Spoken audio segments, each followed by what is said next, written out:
from Boston. And we are very happy to have so many of you for this little last-minute press conference. And we're also extremely grateful to have all these fantastic panelists. And it's a bit mission impossible to gather so many amazing speakers in such a short amount of time, but impossible is not, I don't know the saying in English, so I'll stop here, maybe saying in French. My name is Delphine Alvarez. I'm the Global Petrochemicals Campaign Manager for the Center for International Environmental Law, and I also serve as Global Petrochemicals Campaign Coordinator for the Breakthrough from Plastic movement.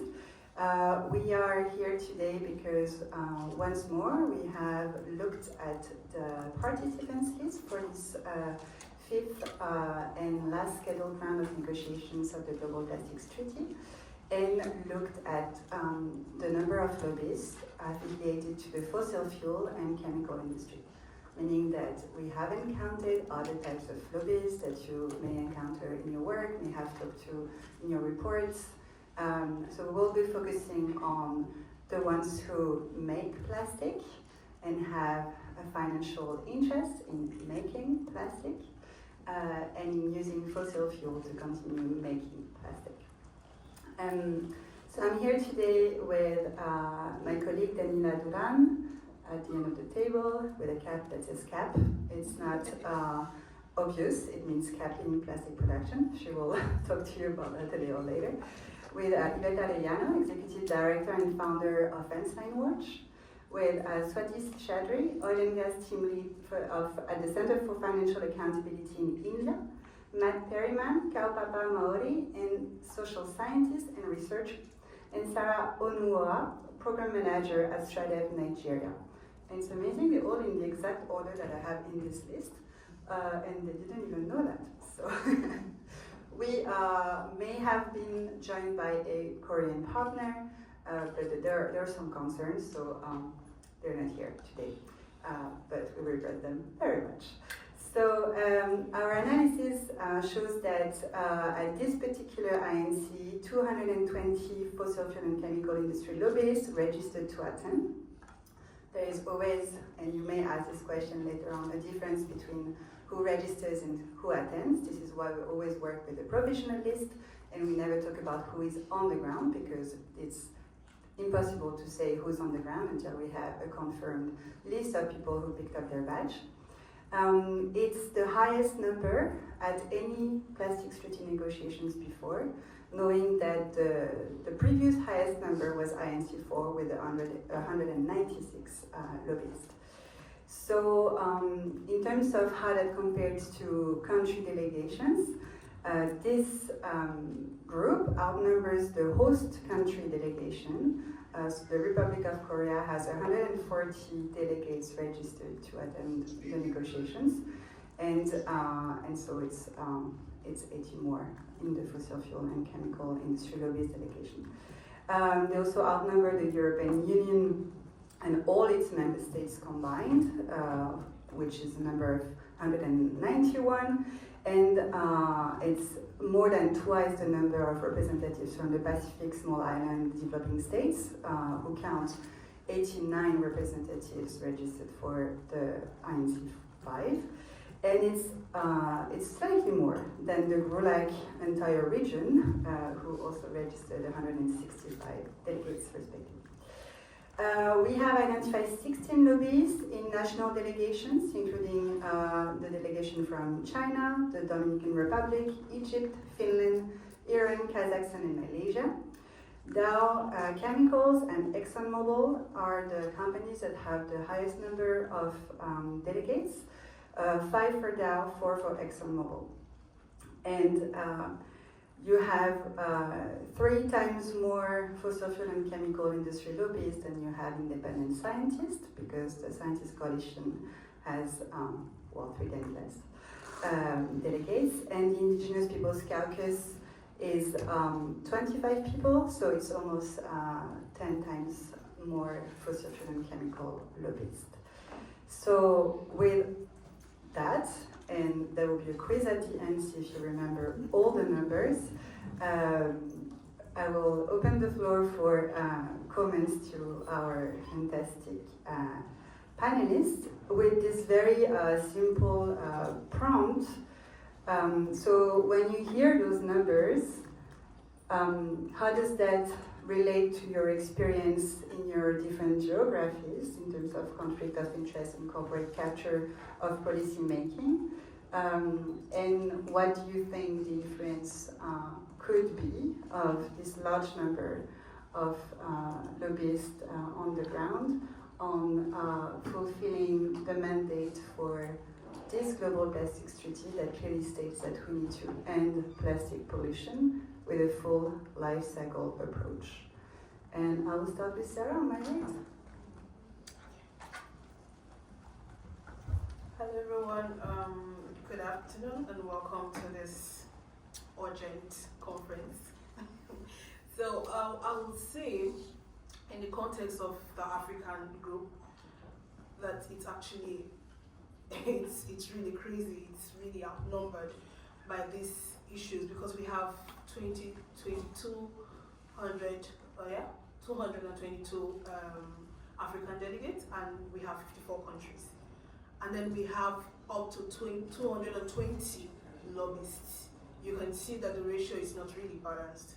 And I'll say from this context, the first thing is that the truth is in African context, we have most of these people coming down to this place and we have constraints from African delegates, which is mostly the resources to come around this place. They have issues with gathering a lot of fundings for the treaty. They have issues with getting more like an organized way and an organized platform to really come to this place. But you see, most of these lobbyists are fully funded. Most of them are very, I'll put it in quote, wealthy.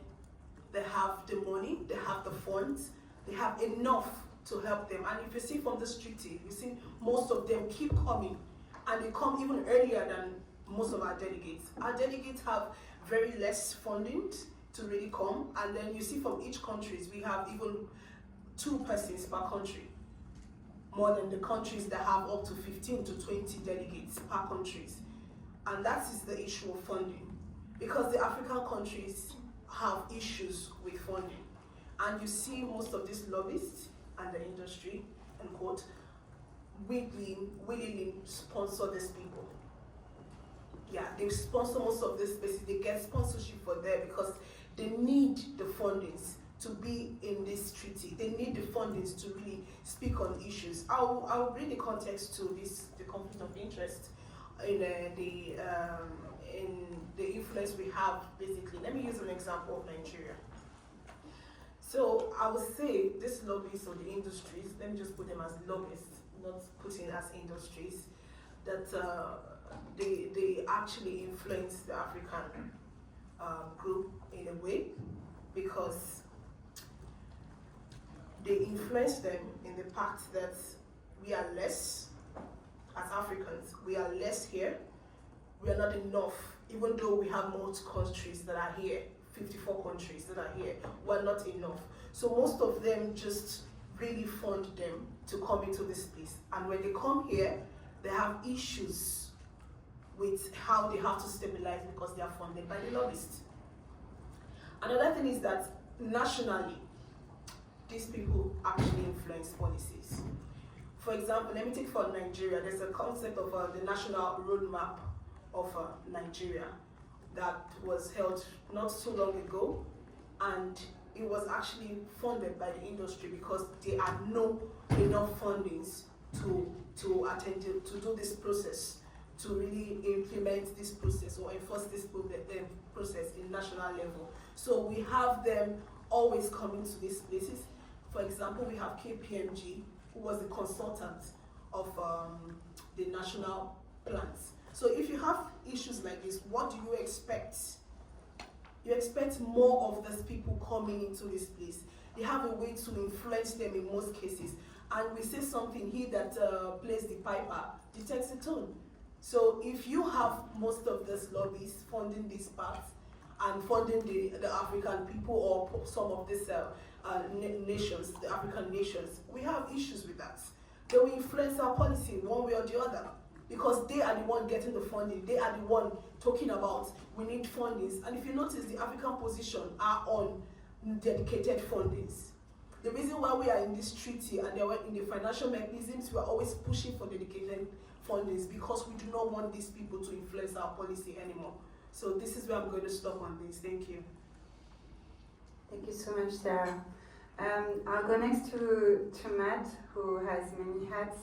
He's with the Indigenous Peoples Caucus. He's also a researcher himself, who brought up to me some interesting points about, again, the PCs, and again, the PCs are largely outnumbered by the fossil fuel industry and chemical industry. So, Matt, your thoughts on this? Thank you, Delphine, and kia ora koutou.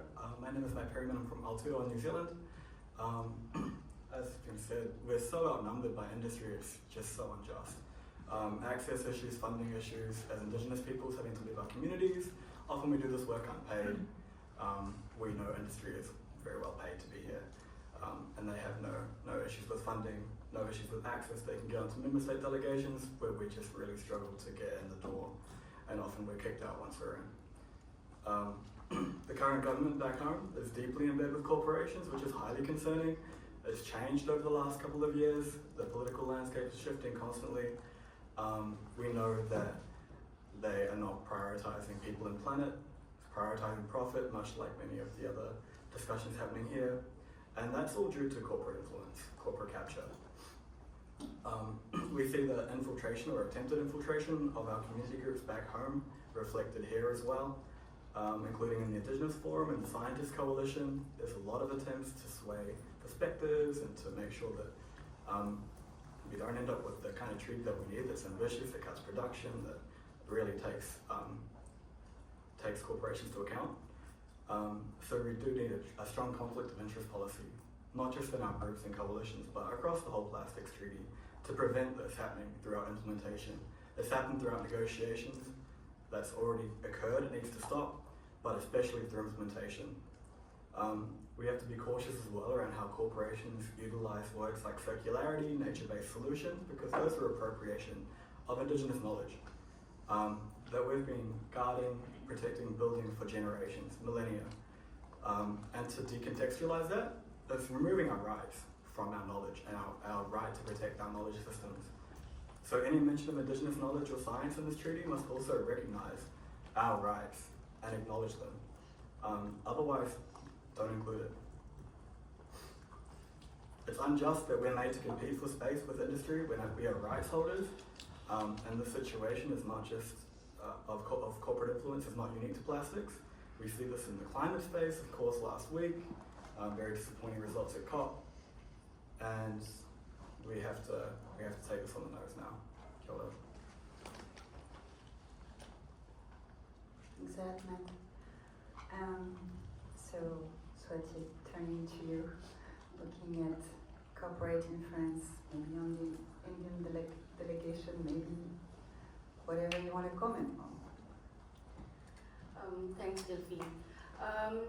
So I would like to start with saying that we are in times of extreme inequality. We know that the poorest 50% have access to 8% of total global wealth, and the wealthiest 10% have access to 50% of the global wealth. And we see that playing over here. Capital means access to power, and collectively both of these are power.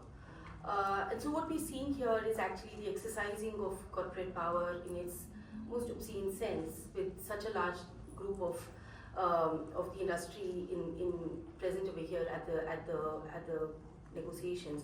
What does it mean for us? I work with communities affected by the petrochemical industry in India. It also means that apart from wealth and power, what communities, frontline and frontline communities face is also layers of challenge. Fish workers and farmers are facing the climate crisis. They're facing all kinds of restrictions of fishing in the sea. They're facing large-scale fishing in the sea. So the kind of dispossession is at multiple levels and multiple layers, and transcending all that, they need to come to a space like this, which is also could also be a culture shock. It's very difficult for a fish worker or farmer from India to come and speak the way, for example, and lobby the delegates the way an industry representative would. There's a lot of diffidence, there's a lot of fear, because it's these same people who are in the room here, who are also back home, intimidating them back home. Here, back home, they are among groups of hundreds and thousands of people. Here, they're singled out among few people, and the fear of going back and facing repression for having come here and spoken their voice is also a very frightful thing, which also inhibits people from coming here. So apart from what my colleagues spoke about access to money to come here, it's also finding the courage to continue living your life with safety once you have come here.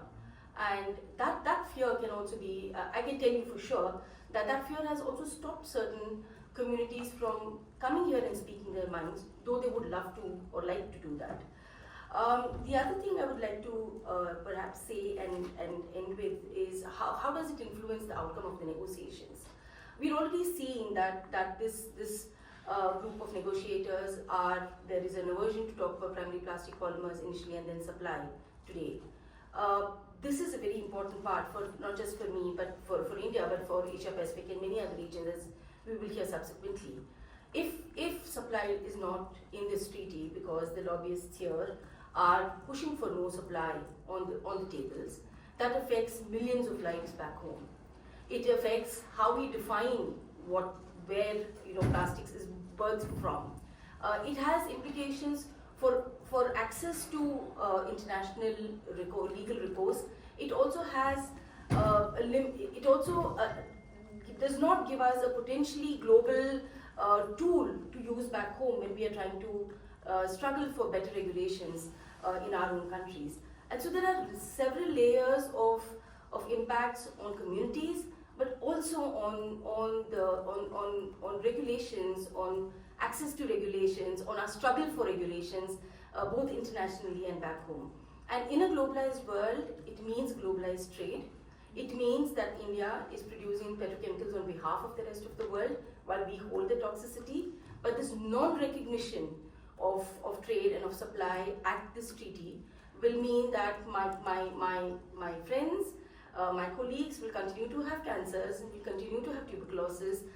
Children will continue to not be able to play at the age of 5 because they can't breathe at that very young age, because the lobbyists are actually sitting here. So there are layers and layers of dispossessions, and I'll stop here and have my colleagues continue and perhaps bring it up again later. Thanks.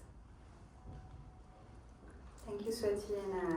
In what you're describing about the health impacts of petrochemical production, I hear a lot what Yvette also has been saying for many years. So Yvette, I'll hand over to you now. My name is Yvette Arellano, and I'm founder and director of Fenceline Watch. The work we do is directly related to the production point of plastics. And it wasn't until my involvement in this plastics treaty and with Break Free from Plastic that I even knew that those petrochemical facilities were producing plastic. And that is not unintentional. Companies like Dow and ExxonMobil that are US based bring a great deal of shame and anger to people like me who come from our country, saying that not only is there a disproportionate impact on the global south, but also that the harm from petrochemicals, the harm from endocrine disruptors, developmental issues, things that affect speech patterns and even children before birth are affecting communities in the US itself, in the South, where our states are completely captured by oil and gas interests. So it is no shock to me that the corporate captures following treaties like the Global Plastics Treaty, especially from companies like ExxonMobil that we knew for over 30 years led climate denial in order to avoid the general public from binding fossil fuels and climate change together. In the US, they are already directly affecting not only things like rulemaking and elections, but self-reporting.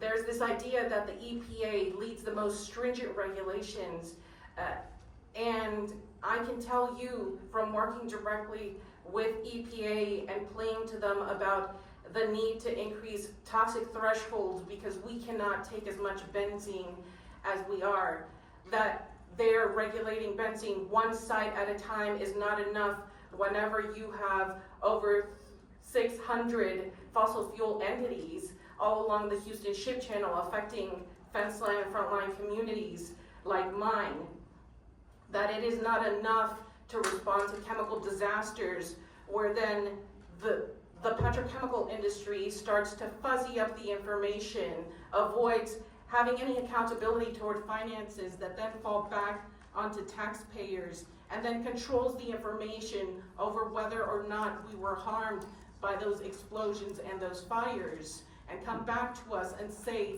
that the air is safe and we can go out and that there is no need to shelter in place. So this is what I see playing out here at the Global Plastics Treaty, is this increased effort on corporate capture to affect treaty processes when it comes to most basic things like information, and not only information and access to information that affects people's health, biodiversity, and the environment, but an active effort to provide misinformation and disinformation to delegations in order to shift their views and allow for provisions that exempt polymers and olefins from this treaty. This is what I see happening and playing out, and it is not anything that's new to me. I see this affecting ambition. I see this affecting provisions and allow for emissions. I see corporate capture affecting a polluter pays system that would then shift the entire cost onto the general public for crimes that they have committed against us and our human rights. Access to information regarding human health should not be kept confidential, and I can see them championing efforts like this. Thank you.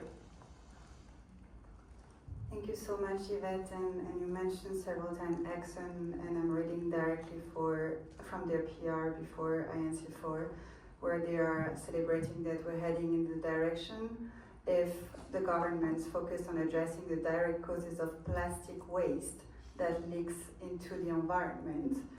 I think we need to send copies of the mandate to these people because I believe the mandate is slightly larger than that, and I will hand over to Daniela to comment on this. Thank you very much, and such a responsibility to speak after these amazing interventions of these amazing women. But let's be clear about something. Plastics are the lifeline for fossil fuels. And as the energy transition becomes a reality, plastics are what's going to sustain the production of fossil fuels globally. We know that in the next few decades, petrochemicals will be the biggest source of demand for oil and gas. So let's be clear about something. We're not here negotiating a waste treaty. We're here negotiating the future of fossil fuels. And this big amount of lobbyists from the fossil fuel industry that we are finding in our analysis, it's showcasing that these people is here to make sure that plastics can continue sustaining an industry that will give us a global death sentence. And that's what we are seeing right now in the international scenario. So let's remember the mandate that UNIA 514 resolution gave us, and it's to end plastic pollution with a full life cycle approach. And when we talk about plastic pollution, we're not talking about waste, and we're not talking about only leakage into the environment. We're talking about greenhouse gas emissions that will compromise the achievement of global climate goals. We're talking about chemical exposure to microplastic, that it's affecting human health of present and future generations. So when we talk about ending plastic pollution, we're talking about ending all of these impacts, and we won't be able to fulfill the mandate of UNIA Resolution 514 if we don't cap and reduce plastic production levels. And that's a scientific certainty. We know that if we continue to produce plastics at the levels that we do today, we won't be able to achieve climate goals. We won't be able to protect human health because more production means more exposure to chemicals, more exposure to microplastics. We won't be able to achieve a fully fair, funded, and equitable fossil fuel phase out, which is an urgency that science is telling us. So to achieve and to uphold the objective of ending plastic pollution with a full life cycle approach, we need to cap and reduce plastic production. And that's against the interest of the fossil fuel industry. But that also makes no logical and financial sense from an economic and financial perspective. We know that markets are already in a state of oversupply. We know that we have more capacity to produce plastics than actual demand, which means increased production costs, which means closing facilities. We are already seeing facility closures in Europe and around the world. That means diminished profit margins. We know that in some of the main producer countries of the world, profit margins have decreased 96% in the last 2 years from their historic levels and from their historic average. So continuing to expand plastic production just to sustain fossil fuel dependency is bad business and is bad for economic development. We know today that the cost of inaction will cost member states double than the cost of capping and reducing plastic production. So the presence of fossil fuel lobbies here preventing regulations on production is bad business and is bad for economic development. So it's not only bad for human rights, for the human rights of present and future generations, for the right to a healthy, clean and sustainable environment, but it's also bad business and bad for economic development. So we need this treaty to deliver a dedicated article to cap and reduce plastic production that includes a global target, but that also includes an immediate stop on the expansion of plastic production capacity, an immediate stop in the build-out of new petrochemical facilities that are heavily dependent on fossil fuels and that are going to lock in fossil fuel dependency for decades, and that are affecting human health, that are affecting human rights, are affecting the climate. So we expect governments to understand that the interest to sustain the profit of the fossil fuel industry over fair, equitable development and well-being, over the protection of human rights of present and future generations is not an option. We're hearing petrostates calling for the elimination of all regulations on plastic production. We expect ambitious member states to show the courage we need this week to finally demonstrate that multilateralism can deliver. We have all eyes on them. Thank you. Thank you all. If I'm summarizing some of the points we've covered, and it was a lot, we need dedicated funding for delegates, in particular for delegates from the Global South, to attend those negotiations without being funded by industry and having their position potentially influenced by that. We need funding and easy access for right holders, in particular indigenous people, with their rights recognized directly in the treaty. We need recognition of the right to healthy environment for all, and that will not happen without capping and reducing plastic production and eliminating as many harmful chemicals as possible from the production, not even from the use, but from the production. I will now hand over to my fantastic colleague, Kate Bonaccini, who's going to pass a virtual mic. We actually don't physically have a mic, but I will go ahead and I will take questions. Yes, and if you can please announce the outlet that you're with. Sure. Can you hear me okay up there? My name is Steven. I work for Nikkei Asia. My question is for the speaker on the end there. I'm sorry. Oh, great. I don't have to yell. Okay. Sorry, I can't read your name from here, but and before I ask my question, just forgive my ignorance. I'm sorry if this has an obvious answer that me as a non-specialist, I'm the only one here who's not aware of, but could you kind of square the circle and explain like what you just laid out, that this excess plastic production capacity and the resistance to capping it is bad business? and it's bad for economic development. So could you explain to a layperson like me, why are these companies therefore so resistant to it? Surely having, in any business, having a ton of overcapacity is not in the financial interest of that firm. So could you just try to clarify that a little bit for me? Thank you. Of course, and my name is Daniela Duran, and I work for CL. That's not a stupid question. It's actually a very good question. So what we have today, and what market and economic and financial experts are indicating, is that we have more capacity to produce plastics than actual demand. And we're expanding capacity at a much faster rate than the rate that demand is growing. So for example, for some of the more high volume plastics, for polyethylene and polypropylene, we have around 20 million tons of excess of capacity versus demand. That means that facilities will have to operate at lower rates. So we know that for a facility to be profitable, it needs to operate at 90% of its total capacity rate. What we are seeing today in some of the biggest countries and some of the big producer countries is that facilities are operating at rates as low as 50% of their total capacity. That means that the production costs are higher. That means that companies have to lower the price of their plastics in order to rely on being able to sell at lower prices, which of course undermines other markets, for example, for sustainable alternatives. And what we are seeing right now are credit risk agencies emitting warnings and saying to companies, for example, like Braskem, one of the biggest petrochemical companies in my region, in the Gulag region, saying, we are reviewing your qualification from stable to negative because you're not financially profitable anymore. And with regard to the second part of your question, so if companies are not financially profitable anymore, what they are going to do, and we're already seeing this in regions like Europe, they are going to go to governments and say, you have to subsidize my production to compensate for the losses that I am seeing and for the lack of financial stability of my company.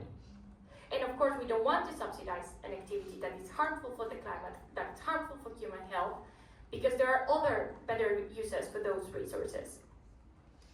And with your question regards of why companies are doing this, that takes me back to the first part of my intervention. Fossil fuel companies are here protecting their survival. The expansion of plastic production capacity, continuing to build facilities and asking for government support to sustain those facilities, it's absolutely needed for them if they want to sustain production and demand of fossil fuels. So that's what we need this treaty to overcome, and we need negotiators to overcome the influence of these companies in order to protect human health, human rights, the environment, but also in order to protect their economic development and prevent more public funding going to sustain these companies that by their own are not profitable anymore. Next.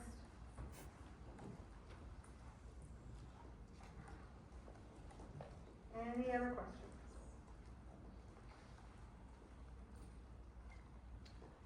All right. Sophie? Yeah, if there aren't any, I just want to respond to the earlier question from a very solid example from India. This thing about subsidizing. In India, the petrochemical industry is largely publicly financed. It's not so much, there are two large petrochemical companies. The largest is, of course, a private company called Reliance Industries Limited. They're the largest and the richest family as well. They're, of course, private equity. But otherwise, our entire petrochemical industry is national oil companies and it's public finance. Just linking to what Daniela said, is that today our petrochemical industry can't stand on its own feet. Its land is subsidized, labor laws are weakened so that labor costs are externalized, environmental and climate costs are externalized. These are the current non-cash subsidies that they are already getting. Finally, I want to say is that there is a big plan to expand PVC production in India because apparently we import a lot of it.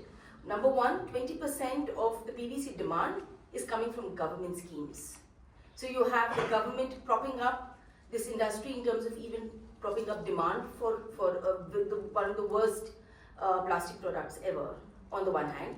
On the other hand, there is the second richest family of India, which is setting up a plant, the funding for which, the investment for which is being garnered by our biggest public bank, by leading a consortium of 14 banks and raising almost 60% of the seed money that the company needs.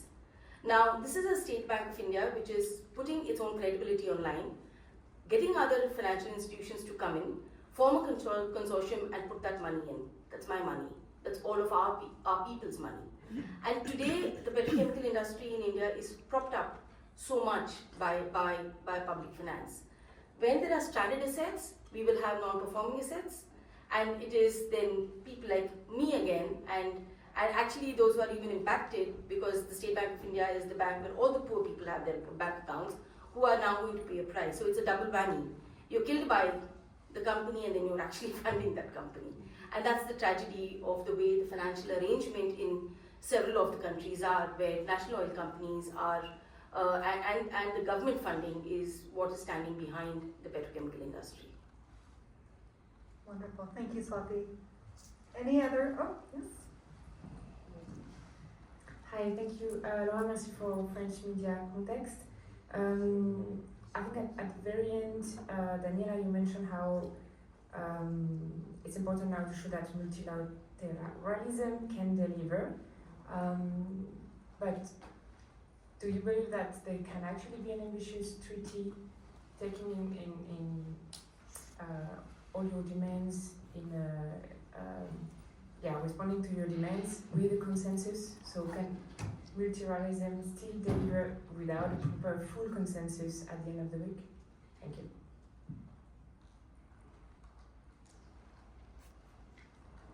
Thank you very much. And well, your question, it's very interesting, and it's right on the point on some of the things that we consider are very important for the conversation. So what we are seeing right now, and that what we have seen over the course of the last INCs, but also what we're seeing throughout the week, is that we have a minority of member states that it's negotiating in bad faith. So we are seeing no interest in progress, not interest in finding common ground around the measures and obligations that are needed to protect human health and that are needed to protect the environment. So in the end, this all goes back to the question and to the idea that I closed out my first intervention, is that we need the ambitious member states to show the courage that's needed to make progress in this negotiation. And it's likely that the discussion will have to incorporate, to move away from this idea of having a universal ratification if we have a minority of member states that are negotiating in bad faith, and that ambitious member states are focused on incorporating the measures in the treaty to generate the right incentives for that universal ratification over time. So to also focus on, for example, the importance of including trade measures that allow to incentivize trade under the parties of the agreement, but that establish trade restrictions with the non-parties of the agreement that we know that won't join the type of agreement that we need. But what we cannot allow this week to deliver is an agreement that goes to the minimum and to the lower common denominator, because that's not what our collective human rights need, that's not what the environment needs, that's not what climate needs and what human health need. So we need these member states to show courage, to be creative, to understand the importance of trade restrictions between parties and non-parties of the agreement, and to understand that we cannot deliver a treaty that goes to the lowest common denominator, because we cannot afford that. Anyone else want to add on to that? Okay. Maybe I'll prompt one of our speakers on that. Sure. Matt. I'm turning to you because amongst the most ambitious governments in this negotiation, just as it is in the climate negotiation and just as it is in the biodiversity conversation, the Pacific Islands are showing the way. They are not only experiencing firsthand the plastic pollution impacts, but also the climate impact and the biodiversity loss impact. So maybe just turning to you for a little word on that. Sure, yeah. The Pacific. The Moana, essentially the ocean, is the final dumping ground for most plastics. And it has been for a very long time. And as has already been mentioned, there's just been so much lack of transparency around the impacts. Only very recently have we found out about the chemical impacts, you know, in time and how they've been affecting us for generations already. The over-focus on what corporate values here distracts from what we really need to focus on, which is the health impacts, the climate impacts, the justice impacts. And in the Pacific, we feel those disproportionately, and that's something that Indigenous peoples worldwide also experience. I'm not sure how much to add. Maybe about the leadership of the Pacific Island governments? New Zealand is not so much of a leader, unfortunately, anymore. At INC-2, we saw them be stronger, but it's become less as time has gone on. But we see countries like Fiji, many other Pacific small island developing states, which are really leading in the ambition here, holding up the flag of cutting production, of putting polluter pays principles, precautionary principles into this treaty that other countries just really aren't standing up for. And we need to see other member states supporting them, because they often have small delegations, they're outnumbered by industry, as Indigenous peoples are globally. There's only 25 people here in the Indigenous Peoples Caucus, and 10 times as many industry people. Yeah. That's great. Thanks, Matt. Any additional questions? Okay. So as we wrap up, I just want to let folks know you can go ahead and you can reach me, Kate Bonaccini, with the Center for International Environmental Law. You can my email address is press@ciel.org, ciel.org, and I can put you in touch with any of the panelists or any of the supporting organizations that helped with the analysis. Everyone should have it in their inboxes now. Thank you, Kate. And if you allow me, I'd like to give them the floor one more time. If there are things that haven't been said that need to be said, I saw Yvette raising a finger, and then maybe Sarah. I would say something interesting to keep an eye and ear on is the kind of exemptions that might come into the treaty that spell out disaster capitalism. Where is it that provisions are being made? What kind of plastics are being protected? What are the opportunities that business is seeing, and what they're saying and what those provisions look like are exemptions for natural disasters, are exemptions for emergencies. The same issues that affected extreme or worsen extreme climate impacts are the same opportunities that they see to make an extra dollar. And so we need to keep an eye on where exactly is the fossil fuel industry shifting, where do their interests continue, and are we going to allow them to make profit off of our harm and off of the sacrifice our communities are making.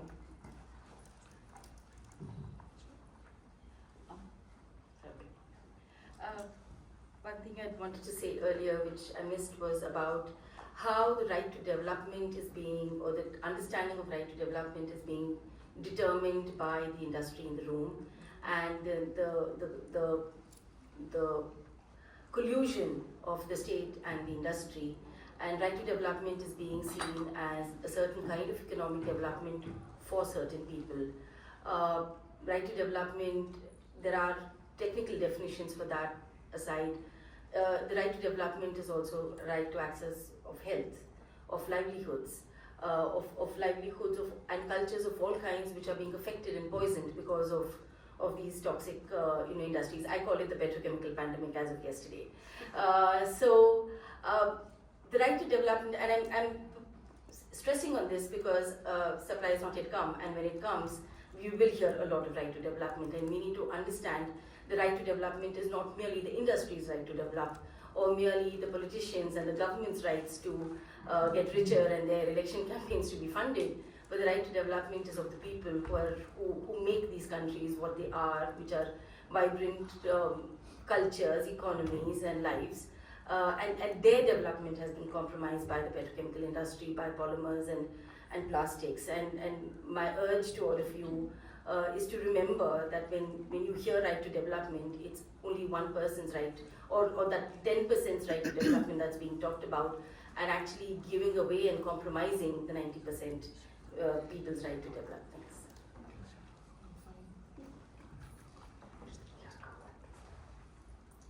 Totally echoing what Swati just said. We also have a right to non-development, to non-proliferation. We don't necessarily need more fossil fuel infrastructure. So I just wanted to mention that. Thank you. And with that, any last burning question? Okay.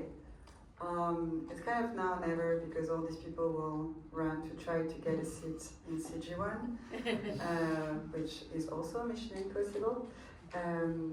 But in case you want their contact, you can reach out to Kate. And I mean, you didn't really have the choice to be here because that's your room. But thanks for being here anyway.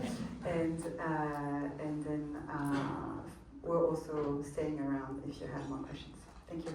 Thank you to our amazing speakers.